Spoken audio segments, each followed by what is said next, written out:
Reis 14. Naquela época, Abias, filho de Jeroboão, ficou doente. E este disse à sua mulher: use um disfarce para não ser reconhecida como a mulher de Jeroboão, e vá a Siló, onde vive o profeta Aías, aquele que me disse que eu seria rei sobre este povo. Leve para ele 10 pães, alguns bolos e uma garrafa de mel. Ele lhe dirá o que vai acontecer com o menino. A mulher de Jeroboão atendeu seu pedido e foi à casa de Aías, em Siló. Aías já não conseguia enxergar, tinha ficado cego por causa da idade, mas o Senhor lhe tinha dito: a mulher de Jeroboão está vindo para te perguntar a respeito do filho dela, pois ele está doente. Você deve responder-lhe assim: quando ela chegar, vai fingir que é outra pessoa. Quando Aías ouviu o som dos passos da porta, disse: entre mulher de Jeroboão, porque esse fingimento foi encarregado de lhe dar más notícias. Vá dizer a Jeroboão que é isto o que o Senhor, o Deus de Israel, diz: tirei-o dentre o povo e o tornei líder sobre o meu povo Israel. Tirei o reino da família de Davi e o dei a você, mas você não tem sido como o meu servo Davi, que obedecia aos meus mandamentos e me seguia de todo o coração, fazendo apenas o que eu aprovo. Você tem feito mais mal do que todos os que viveram antes de você, pois fez para si outros deuses, ídolos de metal. Você provocou a minha ira e voltou as costas para mim. Por isso trarei desgraça à família de Jeroboão, matarei de Jeroboão até o último indivíduo do sexo masculino em Israel, seja escravo ou livre. Queimarei a família de Jeroboão até o fim, como quem queima esterco. Dos que pertencem a Jeroboão, os cães comerão os que morreram na cidade, e as aves do céu se alimentarão dos que morrerem no campo, o Senhor falou. Quanto a você, volte para casa. Quando você puser os pés na cidade, o menino morrerá. Todo Israel chorará por ele e o sepultará. Ele é o único da família de Jeroboão que será sepultado, pois é o único da família de Jeroboão em quem o Senhor, o Deus de Israel, encontrou alguma coisa boa. O Senhor levantará para si um rei sobre Israel que eliminará a família de Jeroboão. Este é o dia, como sim agora mesmo. E o Senhor ferirá Israel de maneira que ficará como um junco balançando na água. Ele desarraigará Israel dessa boa terra que deu aos seus antepassados e os espalhará para além do rio, pois provocaram a ira do Senhor com os postes sagrados que fizeram. E ele abandonará Israel por causa dos pecados que Jeroboão cometeu e tem feito Israel cometer. Então a mulher de Jeroboão levantou-se e voltou para Tirza. Assim que entrou em casa, o menino morreu. Eles o sepultaram e todo Israel chorou por ele, conforme o Senhor predissera por meio do seu servo, o profeta Aías. Os demais acontecimentos do reinado de Jeroboão, suas guerras e como governou, estão escritos nos registros históricos dos reis de Israel. Ele reinou durante 22 anos, então descansou com seus antepassados, e o seu filho Nadab foi o seu sucessor. Roboão, filho de Salomão, foi rei de Judá. Tinha 41 anos de idade quando começou a reinar e reinou 17 anos em Jerusalém, cidade que o Senhor havia escolhido dentre todas as tribos de Israel para nela pôr o seu nome. Sua mãe, uma amonita, chamava-se Naamá. Judá fez o que o Senhor reprova. Pelos pecados que cometeram, eles despertaram a sua ira zelosa, mais do que os seus antepassados o tinham feito. Também construíram para si altares idólatras, colunas sagradas e postes sagrados sobre todos os montes e debaixo de todas as árvores frondosas. Havia no país até prostitutos culturais. O povo se envolvia em todas as práticas detestáveis das nações que o Senhor havia expulsado diante dos israelitas. No 5º ano do reinado de Roboão, Sisaque, rei do Egito, atacou Jerusalém, levou embora todos os tesouros do templo do Senhor e do palácio real, inclusive os escudos de ouro que Salomão havia feito.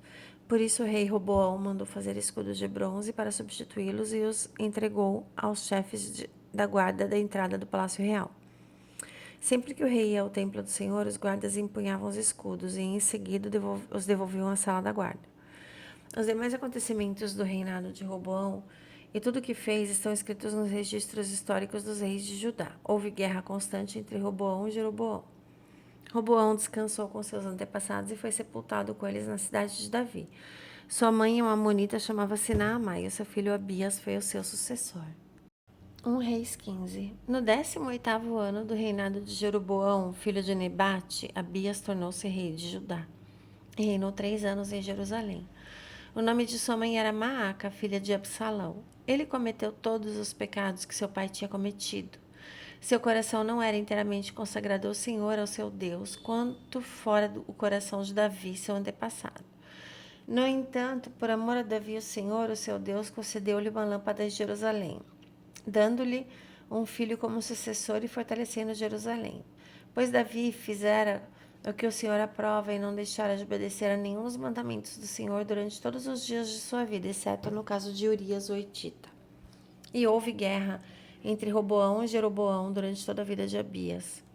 Os demais acontecimentos do reinado de Abias e todas as suas realizações estão escritos nos registros históricos dos reis de Judá. Também houve guerra entre Abias e Jeroboão. E Abias descansou com os seus antepassados e foi sepultado na cidade de Davi, e o seu filho Asa foi o seu sucessor. No 20º ano do reinado de Jeroboão, rei de Israel, Asa tornou-se rei de Judá e reinou 41 anos em Jerusalém. O nome da sua avó era Maaca, filha de Absalão. Asa fez o que o Senhor aprova, tal como Davi, seu predecessor. Expulsou do país os prostitutos culturais e se desfez de todos os ídolos que seu pai havia feito. Chegou até a depor sua avó Maaca da posição de rainha-mãe, pois ela havia feito um poste sagrado repugnante. Asa derrubou o poste e o queimou no vale de Cedron. Embora os altares idólatras não tenham sido eliminados, o coração de Asa foi totalmente dedicado ao Senhor durante toda a sua vida. Ele trouxe para o templo do Senhor a prata, o ouro e os utensílios que ele e seu pai haviam consagrado. Houve guerra entre Asa e Baasa, rei de Israel, durante todo o reinado deles. Baasa, rei de Israel, invadiu Judá e fortificou Ramá, para que ninguém pudesse entrar nem sair do território de Asa, rei de Judá. Então Asa juntou a prata e o ouro que haviam sobrado no tesouro do templo do Senhor e do seu próprio palácio. Confiou tudo isso a alguns de seus oficiais e os enviou a Ben-Hadad, filho de Tobrion, e o neto de Ezion, rei da Síria, que governava em Damasco, com uma mensagem que dizia: façamos um tratado como fizeram meu pai e o teu. Estou te enviando como presente prata e ouro. Agora rompe o tratado que tens com Baasa, rei de Israel, para que ele saia do meu país. Ben-Hadad aceitou a proposta do rei Asa e ordenou aos comandantes das suas forças que atacassem as cidades de Israel. Ele conquistou Ijon, Dan, Abel-Met, Maaca e todo Quinerete, além de Naphtali. Quando Baasa soube disso, abandonou a construção dos muros de Ramá e foi para Tirza. Então o rei Asa reuniu todos os homens de Judá, ninguém foi isentado, e eles retiraram de Ramá as pedras e a madeira que Baasa estivera usando. Com esse material, Asa fortificou Geba em Benjamim e também Mispá. Os demais acontecimentos do reinado de Asa, todas as suas realizações, tudo o que fez e todas as cidades que construiu, tudo isso está escrito nos registros históricos dos reis de Judá. Na velhice, Asa sofreu uma doença nos pés. E quando descansou com seus antepassados, foi sepultado com eles na cidade de Davi, seu pai. E seu filho Josafá foi o seu sucessor. Nadab, filho de Jeroboão, tornou-se rei de Israel no 2º ano do reinado de Asa, rei de Judá, e reinou 2 anos sobre Israel. Fez o que o Senhor reprova, andando nos caminhos do seu pai, no pecado que ele tinha levado Israel a cometer. Baasa, filho de Aías, da tribo de Issacar, conspirou contra ele e o matou na cidade filisteia de Gibeton, enquanto Nadab e todo o exército de Israel o sitiavam. Baasa matou Nadab no 3º ano do reinado de Asa, rei de Judá, e foi seu sucessor. Assim que começou a reinar, matou toda a família de Jeroboão. Dos pertencentes a Jeroboão, não deixou ninguém vivo, mas destruiu a todos, de acordo com a palavra do Senhor anunciada por seu servo Silonita Aías. Isso aconteceu por causa dos pecados que Jeroboão havia cometido e havia feito Israel cometer, e porque ele tinha provocado a ira do Senhor, o Deus de Israel. Os demais acontecimentos do reinado de Nadab e tudo o que fez estão escritos nos registros históricos dos reis de Israel. Houve guerra entre Asa e Baasa, rei de Israel, durante todo o reinado deles. No 3º ano do reinado de Asa, rei de Judá, Baasa, filho de Aías, tornou-se rei de todo Israel, em Tirza, e reinou 24 anos. Fez o que o Senhor reprova, andando nos caminhos de Jeroboão, nos pecados que ele tinha levado Israel a cometer. Glórias a Jesus.